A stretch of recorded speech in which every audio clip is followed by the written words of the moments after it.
Simplicity and ease is what you get when you host your podcast with Audioboom. You can post up to 5 episodes per month, you get unlimited storage, and 500 minutes of recording time for each episode. Plus, advanced analytics, embeddable players, distribution of your podcast via Apple Podcasts, Deezer, Google Play, iHeartRadio, Savin, Spotify, and Stitcher, pending approval by each platform. Right now, you can sign up for Audioboom's $9.99 monthly subscription plan and get your first month free by using promo code BOOM. That's BOOM for 1 month free of hosting and distribution. Sign up for our $9.99 monthly subscription plan today. Today's episode of the Serial Dynasty is sponsored by Shaun T Fitness. Can you imagine the self-motivation that Adnan needs to have in order to have been wrongfully convicted in jail for the last 16 years? Well, it takes a lot to have to continue to believe that you actually have the power to come out on top while outside barriers are bringing you down and people are constantly working against you. Shaun T wants you to have the power to trust and believe, and he also wants you to not become your own barrier. This week on Shaun T's podcast, Trust and Believe, he teaches you how to not be your own barrier in life. For more information on Shaun T's podcast, go to ShaunTFitness.com/podcast.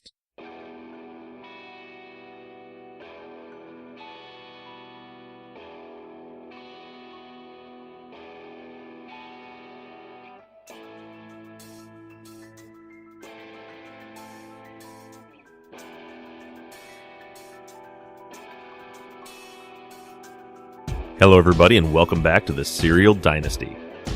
This week, the Serial Dynasty has made an incredible leap in the iTunes rankings. All week long, we've been holding a steady position at number 3 overall and number 1 in our category. The strength in this movement is incredible, and I want to take just a minute to say a few thank yous to some incredible individuals. Rabia Chowdhury, Susan Simpson, and Colin Miller, the host of the Undisclosed podcast, I believe are the major contributing factors, along with all of you passionate listeners, to us gaining this incredible amount of interest. I firmly believe that without Undisclosed, very few of you listening right now would have any idea that this podcast even exists. While I'm proud of this accomplishment and I'm proud of how far we've come, I want to give credit where credit is due. Rabia, Susan, and Colin's willingness to come on this show and interview, as well as Colin's mentioning of this podcast on the Undisclosed episode last week, I'm sure has had a huge effect in the growth. Never in my wildest dreams did I ever expect to see the Serial Dynasty logo sitting atop the Serial logo in the iTunes charts. And while we're on that topic, I'm sure that you all noticed the change in the Serial Dynasty logo this week. Shortly after we passed Serial in the rankings, I got a letter from Serial politely asking if I would mind changing the logo as Serial Season 2 will be releasing soon, and they were concerned that because the logos looked so similar that people may download my podcast by mistake thinking that it's Serial. And of course I had no problem doing that. As a matter of fact, there are some major changes coming to the show in the near future, and some of these things were already in the works. And on this topic, I want to throw a huge thank you out to Tate Krupa. Tate Krupa is the person that designed our old logo. And aside from that, she was already working with me on another major project. After I got this letter from Serial, I shot Tate a quick email and asked if she could throw something together really quickly before this episode so I could make the change of the logo. She sprung to action, and within 24 hours, she had a new logo for us to use in the interim before we reveal our new project. Regarding this new project, I would ask that you stay tuned at the end of the program as I have a message and explanation for you.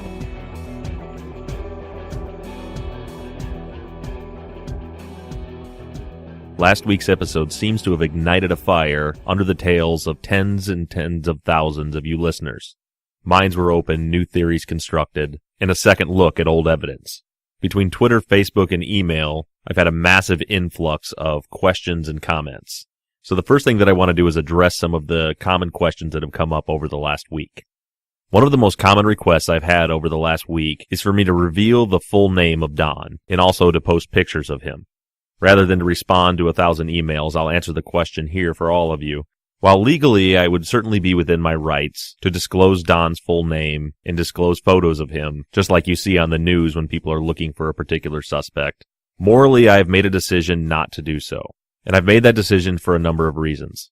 First and foremost, I don't want people digging into this man's life. I don't want people bothering him, stalking him, or doxing him. I believe it a necessary task to thoroughly look into anyone involved in this case as we're trying to solve this murder. But at the same time, as far as we know, Don has not committed any crime. We're examining evidence, speaking to witnesses, but that's it at this point. And therefore, I don't believe that he deserves to have his life interrupted any more than he already has. That's why a few episodes back, when I asked for people to help me gather information about Don, I asked for people that knew who Don was and knew him to contact me. I was looking for information that people already had. Because the fact is, as I mentioned last week, we don't have a lot of information on Don because he wasn't investigated by the police department. And with that being the case, just to set the record straight, my intention is to produce and talk about all evidence, good or bad, that involves Don, which leads into another question from many listeners who had an issue with me mentioning Don's classmate who relayed the conversation he'd had with Don regarding the Klan. There were several people that thought that I should not have mentioned that. It was called a smear campaign by some. And all I can say to that is I'm sorry if you feel that way, but again, I intend to report everything that I find that's credible. Meaning I would not report to you that Don was in the Klan or that Don had friends that were in the Klan, because we don't know that to be true. Like I mentioned last week, the comment could have been nothing more than a joke. What I reported was merely that this individual told me that he had that conversation with Don. And that's all we really know about that situation. Just that one classmate said that Don said that to him. That's all. However, I am aware that that certainly could paint Don in a bad light, which is all the more reason why I will not be disclosing Don's full name, where he lives, what he looks like, because a lot of this information that we found so far doesn't look good for Don, but it's all the information that we have. And along those lines, I've made contact with a few more of Don's classmates over the last week, and specifically found classmates that were involved in a small group that Don was a part of during high school, thinking that in a small group setting with 10 or 12 students, surely somebody would have a more personal background on Don. And what I found was that even in that small group setting, Don still seemed to be in high school a person who kept to himself. The members of that group remembered him, but they remembered him as a person who never really spoke to anybody, nor did he ever hang out with any of them. One of the gentlemen who was in that group told me that he literally doesn't think he's ever had a conversation with Don, even being in that small group program. And none of the students that I spoke with could point me in the direction of anybody that they thought that Don might have been close with. Friends, ex-girlfriends, nothing along those lines. So needless to say, so far it's been pretty difficult to get a decent character reference to talk about Don's personality to us, other than the fact that his personality seemed to have been to keep to himself back in high school. Moving on to some of the listener questions that I've received a lot of over this week. The internet seemed to have blown up after I revealed that Luxottica, along with 2 LensCrafters employees from the Hunt Valley store in '99, confirmed that Don's time card was falsified. Many people have asked me or speculated about the reasons as to why Don may have had 2 different ID numbers. People asked if it's possible that he had 2 ID numbers because he had quit or had been fired in the past and then rehired. Several listeners wanted to know if the associate ID number could have been changed due to a transfer. And the fact is that I don't know the answer to some of these questions. I have had several listeners who had previously worked at LensCrafters or currently work at LensCrafters tell me that when they transfer, their associate ID number did not change, which was consistent with the statement from the Luxottica rep who told me that you could transfer to Texas and you would still log in with the same associate ID number. However, if an employee is fired or quits and then later rehires, my assumption would be that they would be assigned a new employee ID number. And if this was the case with Don, then yes, you're right, he certainly could have 2 separate employee ID numbers. And there may even be other reasons out there as to why an employee might have 2 separate ID numbers in the system. It could be alien abduction for all I know, but that's not the point. What people are missing is the fact that the issue is not that there were 2 different associate ID numbers associated with Don. Maybe there was a reason for him to have a second ID number, and maybe there wasn't. The reason that it was confirmed to be falsified is the fact that the 2 different associate ID numbers were both used in the same time period. The fact that Don had one timesheet during that week that contained all of his hours at the Owings Mills store and a second timesheet with a second associate ID number that contained his hours from the Hunt Valley store that week is where the fraud comes in. This has been confirmed over and over and over again by Luxottica, the 2 managers that were working at the Hunt Valley store on January 13th, 1999, and over a dozen listeners that have got in touch with me who were also working in LensCrafters during that time period. You do not have a separate ID when you move from store to store. One ID number, that's how you clock in and out, no matter which store you're working in. This is confirmed without question. I've read a lot of the conversations online, and there's a lot of people speculating and have all these theories as to what could happen. But the information that I'm giving you is fact, confirmed by over 16 sources now, confirmed by people that work for this company and have used this system.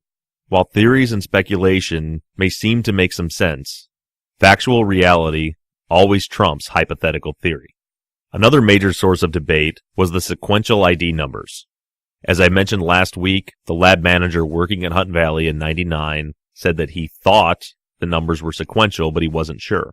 Since then, I've spoken to several other listeners who either currently work for or have worked for in the past LensCrafters, many of whom were working for LensCrafters in 1999, and the fact that the associate ID numbers were issued sequentially based on hire date has been confirmed.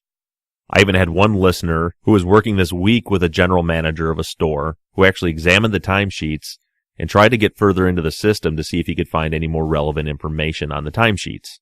This general manager confirmed to me just hours ago that indeed the employee ID numbers are sequential based on hire date.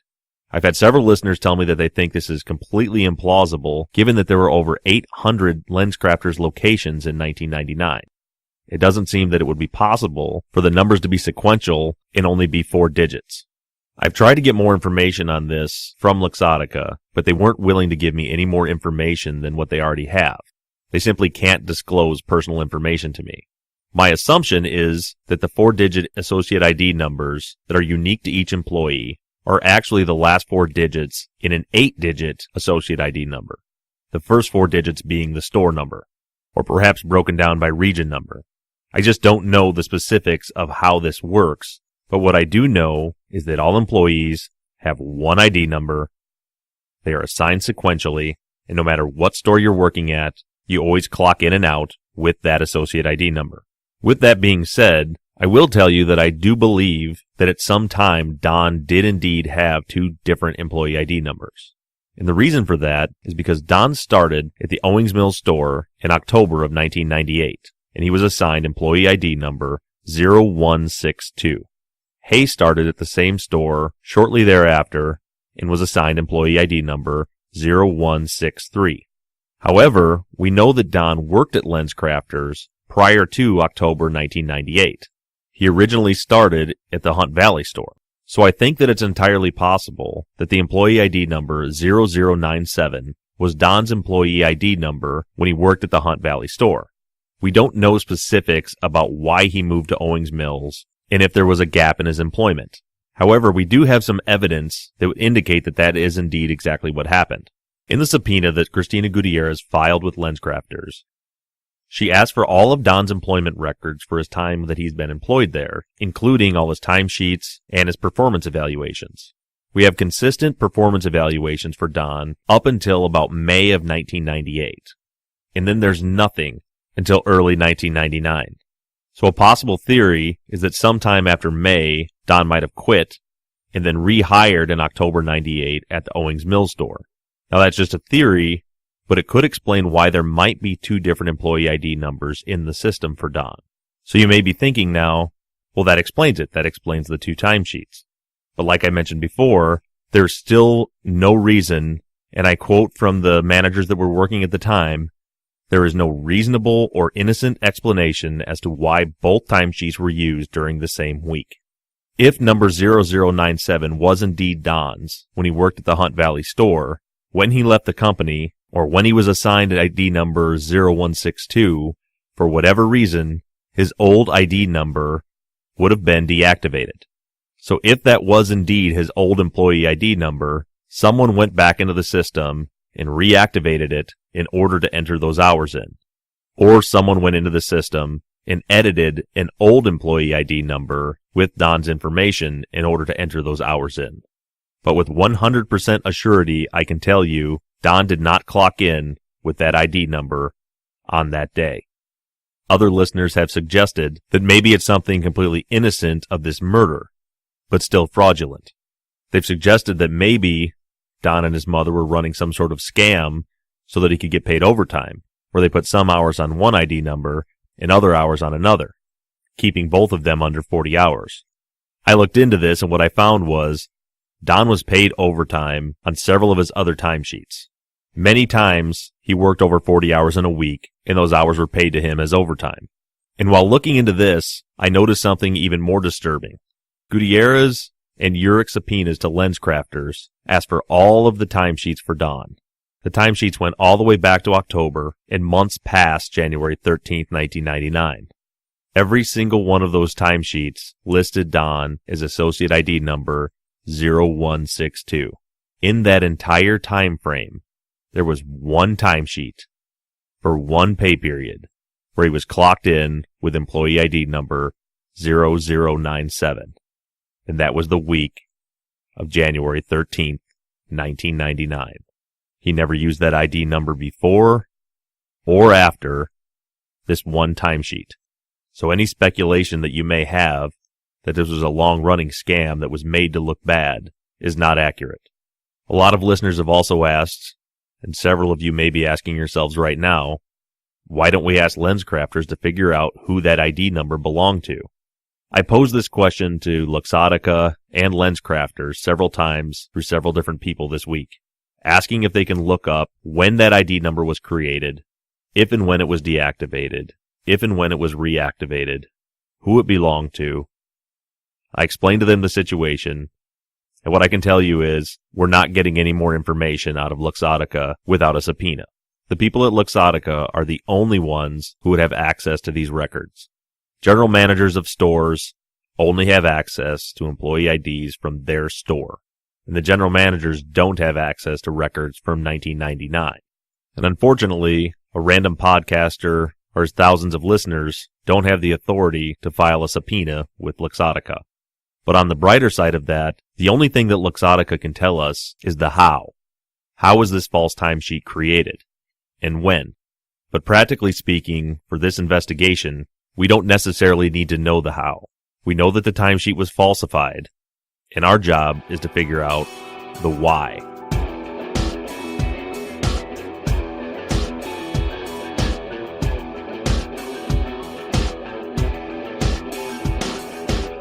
Many people have asked me if this information makes me believe that Don is guilty, and what I can tell you is that I'm not ready to make a determination on that yet. I'm still gathering evidence and investigating. It's very clear to me that Don lied and falsified documents in order to create an alibi for himself. That I believe to be true. But that doesn't necessarily make him guilty of a crime. There certainly could be a reasonable explanation for this. But it's enough evidence to take Don off of the ruled out list that the police had put him on. Don was ruled out as a suspect because of this alibi. Since this alibi was falsified, he's not ruled out any longer. At least not in my opinion. Another very common question that I've gotten from listeners this week was whether or not Don's father was involved in law enforcement. Several people have been led to believe, by one way or another, that Don's dad was a cop. And let me put that rumor to rest right here. I've investigated this thoroughly, and Don's dad was absolutely not a police officer. The confusion has come in because there was another Don with the same last name in Baltimore who was a police officer. And just like in our Don's case, his son was named after him. So it's easy to see how people could confuse that. And speaking of confusing the Dons, something else I found out this week was that Detective O'Shea, the detective in charge of the missing persons investigation, and the one that checked Don off the list and cleared him based on his alibi, which he did without ever going to the Hunt Valley store, talking to anybody at the Hunt Valley store. He ruled him out just by an Owings Mills manager reading off a timesheet. That same Detective O'Shea used to work with cops from the 6th Precinct on a regular basis when he was in CID. It just so happens that the other Don's dad, the cop Don, worked in the 6th Precinct. So it was suggested to me that maybe O'Shea might have had the same confusion that some of us have had. Maybe when he came across this Don, our Don, who's named after his father Don, with the same last name, maybe he thought that our Don was the son of the cop Don that he knew. Of course, I don't know this to be true, and no one does, but it's certainly an interesting thought. Another question that I've had posed to me by several listeners is, now that we know this timesheet was falsified, what do we do with this, and how can it help Adnan? And truthfully, that's a tricky question. In a perfect world, in a world where truth and justice prevailed, and right always wins over wrong, we could take all of this evidence, not so much this evidence against Don, but all of the evidence the undisclosed team has dug up, and put it in a neat package, and march down to the courthouse, file an appeal, and say, look, here's all the proof that Adnan is innocent. Sadly, that's not the world that we live in. If you remember back when Susan Simpson interviewed on my show, she mentioned that in this current state of post-conviction relief, it literally doesn't matter if Adnan is innocent. Being innocent is not grounds for exoneration. A court won't hear it. We have different burdens that we have to prove in order to get a new trial, hence the ineffective assistance of counsel claim.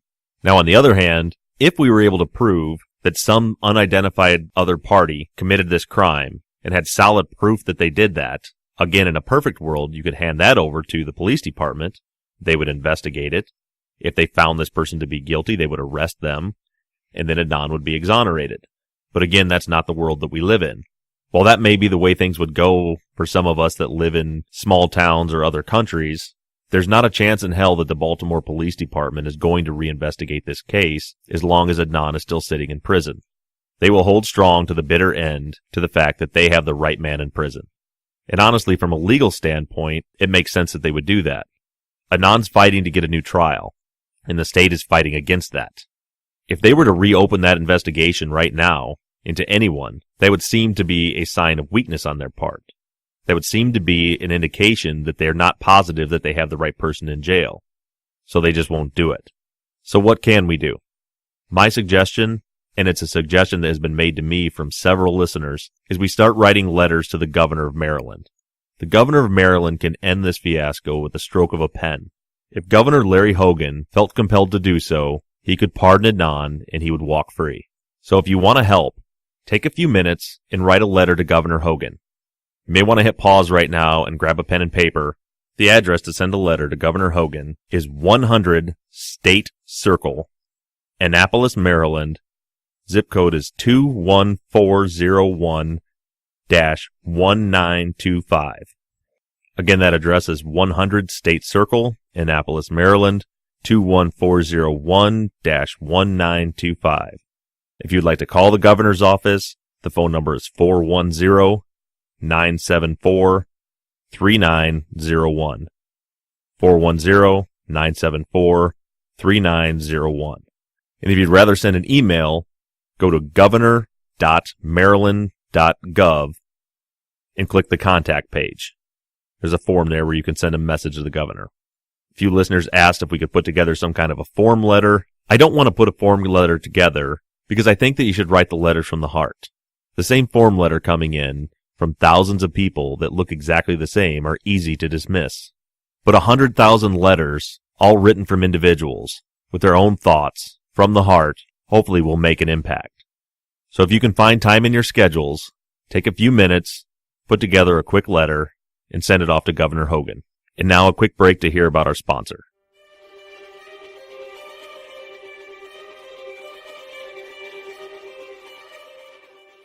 If you didn't get a chance this week to check out Shaun T's new podcast, Trust and Believe, you're really missing out. I listened to his first episode this week, and I was completely enthralled by it. Shaun's deep love for human beings in general and his ability to motivate never ceases to amaze me. This podcast isn't necessarily about fitness. It's about life in general. It's about believing in yourself, not becoming your own barrier, and trusting in yourself to succeed. Personally, it really hit home with me as I'm digging deeper into this case, and it's eating up more and more and more of my time. It's pretty easy to get frustrated and burned out. But Shaun's episode this week gave me the motivation to dig deeper and drive forward and see this thing through to the end. Check out Shaun's new podcast, Trust and Believe, by going to ShaunTFitness.com/podcast and dig deeper.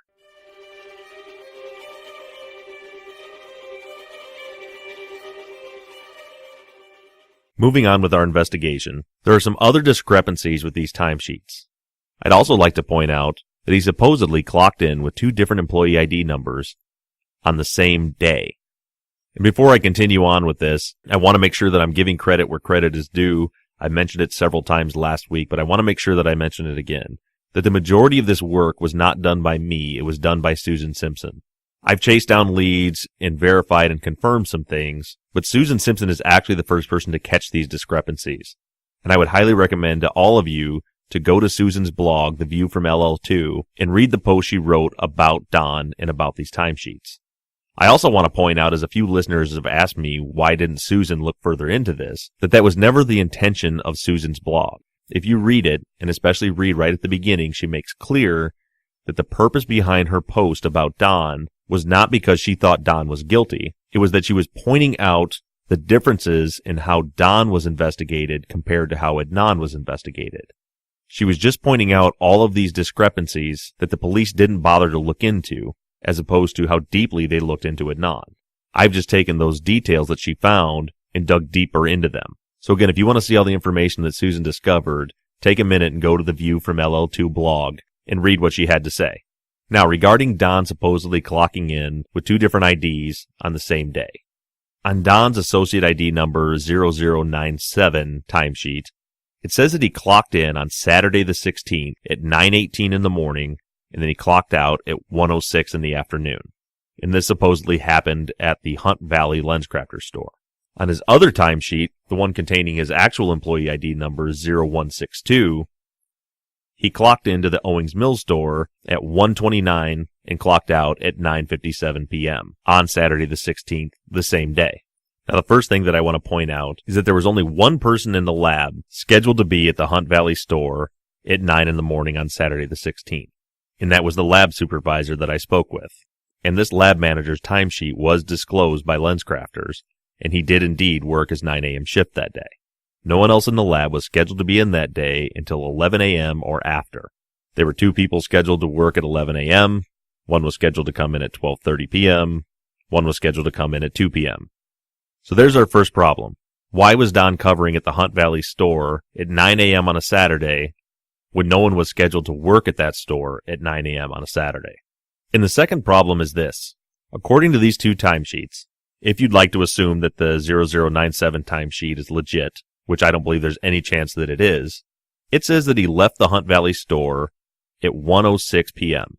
And then his other timesheet says that he clocked in to the Owings Mills store at 1:29 p.m. So 23 minutes from the moment that he clocked out at Hunt Valley until he clocked in at Owings Mills.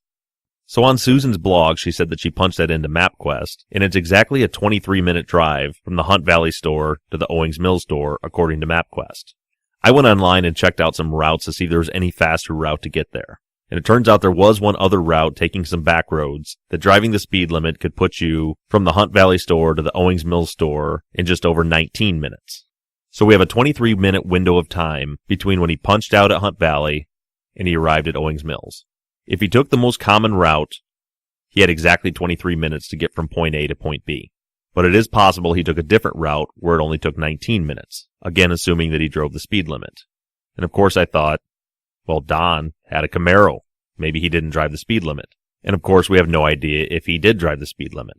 But what I can tell you is something that struck me as odd. When I was researching Don, I found that in his entire adult life, he's never had a speeding ticket. I was looking for something else when that occurred to me, that for a guy who had a Camaro, fast car, it's odd that he had never had a speeding ticket. So do with that what you'd like. That doesn't mean that he absolutely never speeds. It could just mean that he never got caught. And it doesn't mean that he wasn't speeding that day, just food for thought. So assuming he's driving the speed limit, he has either 23 minutes or 19 minutes between punching out of one store and punching into the other. Now, like I mentioned, there's been a lot of speculation all over the internet about the LensCrafters procedures back in 1999. And several people speculated that they probably had swipe cards to clock in and out. But again, factual evidence trumps hypothetical theories.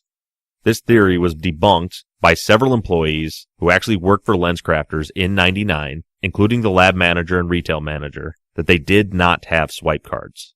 You punched in and punched out by manually logging into a computer and entering your associate ID number. And the process took a couple of minutes. I had another listener that worked for another Luxottica subsidiary, not LensCrafters, but they had the same process. And she confirmed again, indeed, it took a few minutes to get clocked in and out. It was a process. So what's my point? My point is, let's say that Don took the back roads, and it only took 19 minutes for him to get from one store to the other.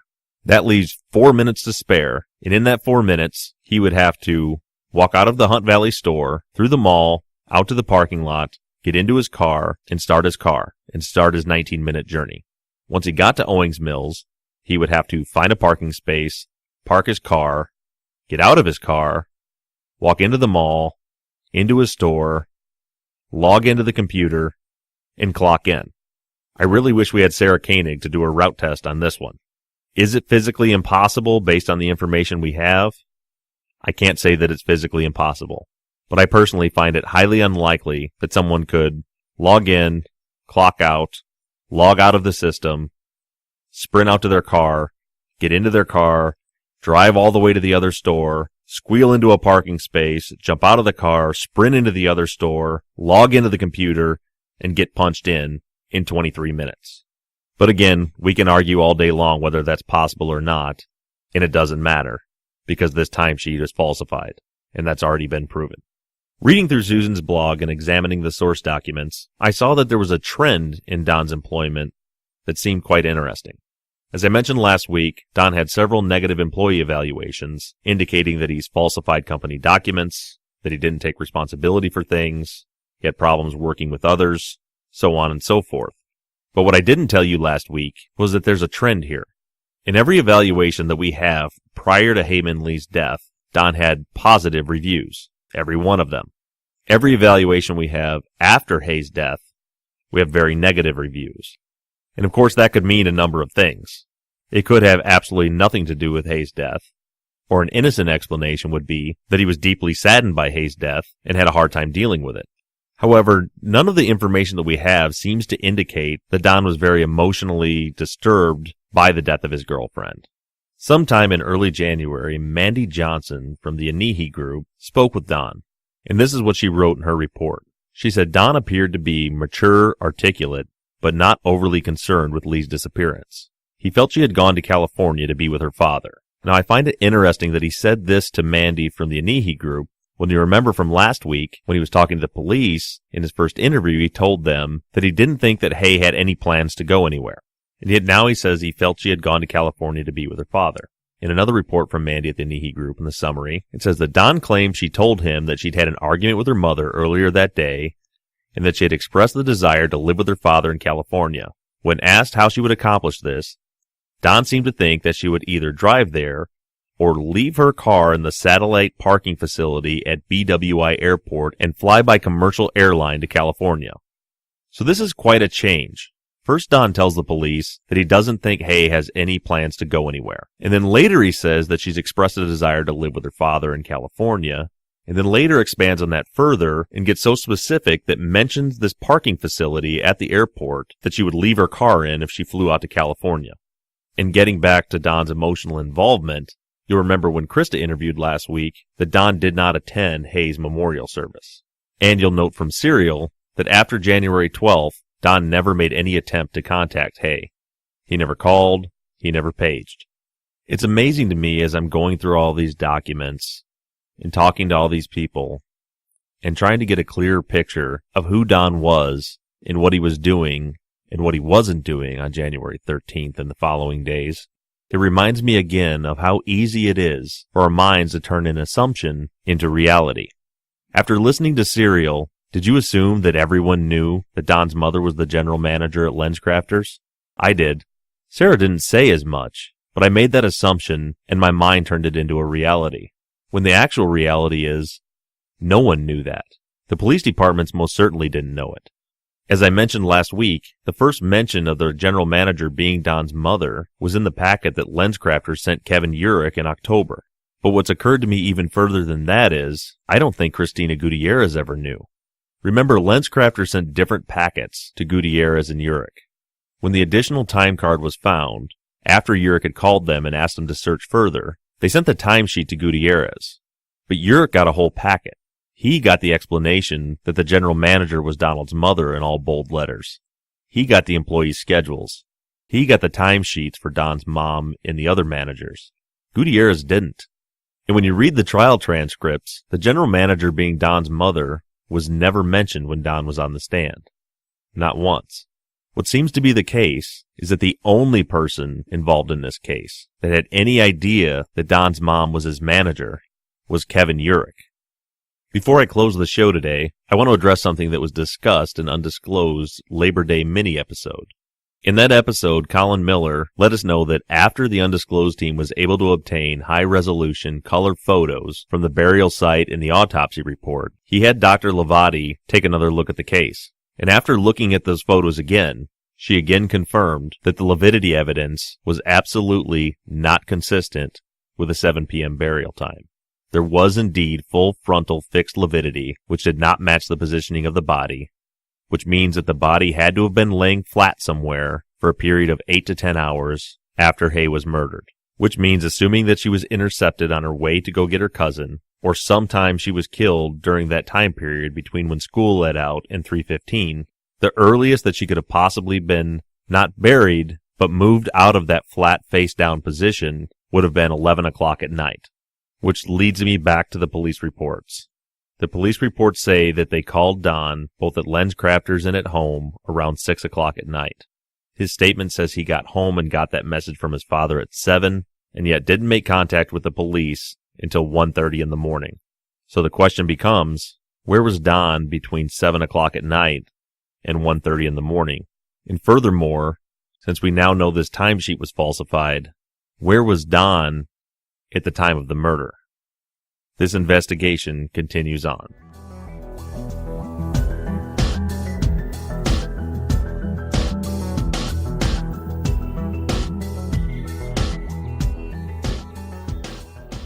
Next week on the Serial Dynasty, I hope to have a very special guest for you.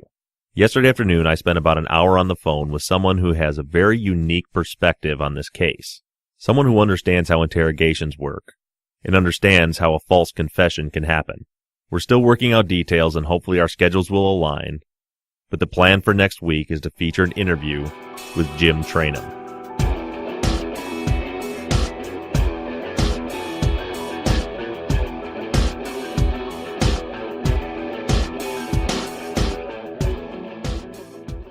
And now, as promised, I want to explain to you all what's going to happen with the future of the Serial Dynasty podcast.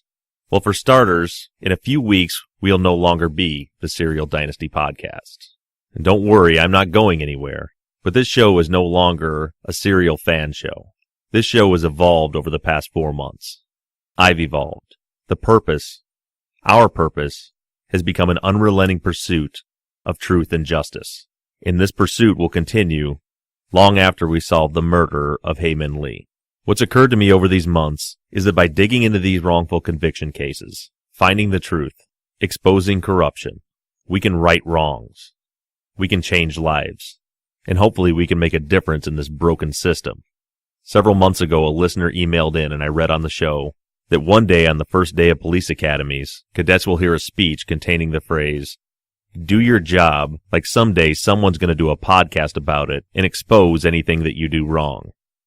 We're going to be that podcast. In just a few weeks, the Serial Dynasty podcast will cease to be, and will be reborn into the Truth and Justice podcast.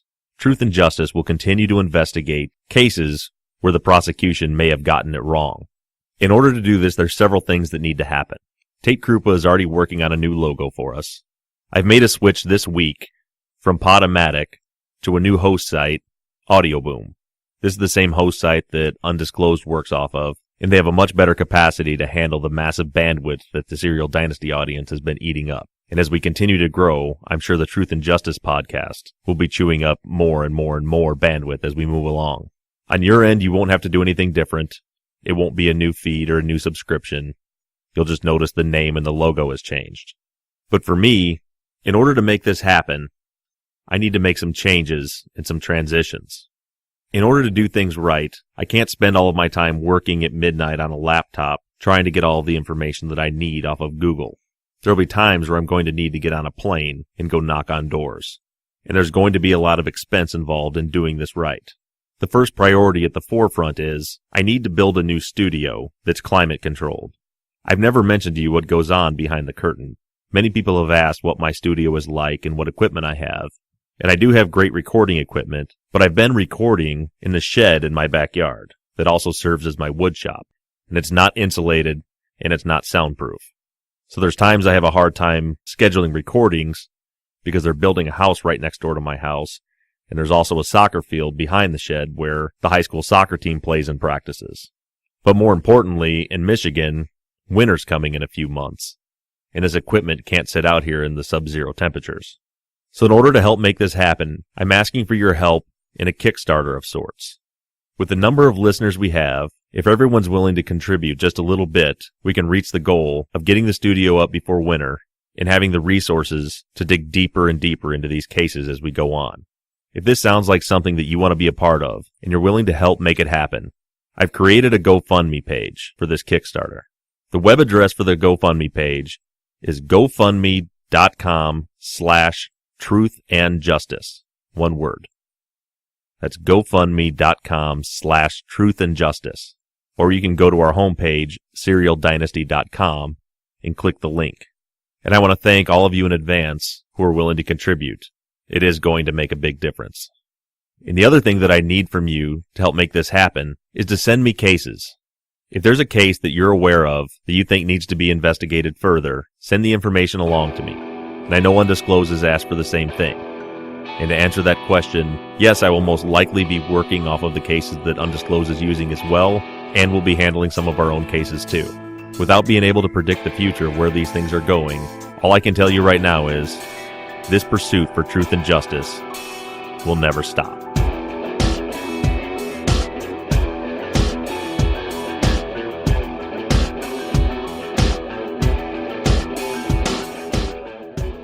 Thank you to Johnny Rose of Slightly Subversive Music for creating all the music for our show. A huge thanks, especially this week, to Tate Krupa for designing all of our logos. Thank you to Jill at Pod Transcription for generating our transcripts. And another special thank you to Sean T at Sean T Fitness for funding the program. If it weren't for Sean T picking up the tab over the last couple months, I don't think we would have been able to make it this far. And as for now, I'm signing off, and this has been the Serial Dynasty.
From Audioboom comes Covert, a new podcast that delves into the murky world of spies, soldiers, and top-secret military operations. I'm Jamie Rennell, and together we'll discover the real stories of history's greatest classified missions, told by the operatives, soldiers, and journalists who experienced it firsthand. Follow Covert on Spotify, or subscribe now on Apple Podcasts, Stitcher, or wherever you find your favorite shows.